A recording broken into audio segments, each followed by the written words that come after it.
Okay, now almost I have fixed it. And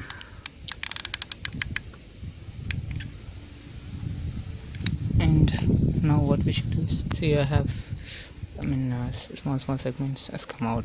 Slowly it has got broken, but all that should be fixed such a way that it's straight. It's not so flat. It's not so flat. That will result in sensing the vessel. And so here we go. I got the other plate to replace. Okay, so fix it like this.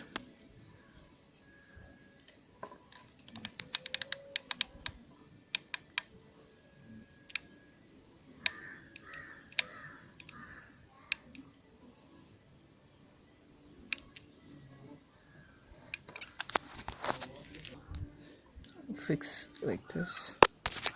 So apply this all over and then seal with hot glue.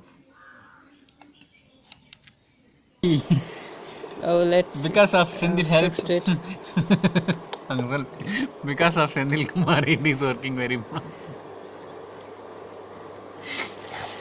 So it's working done.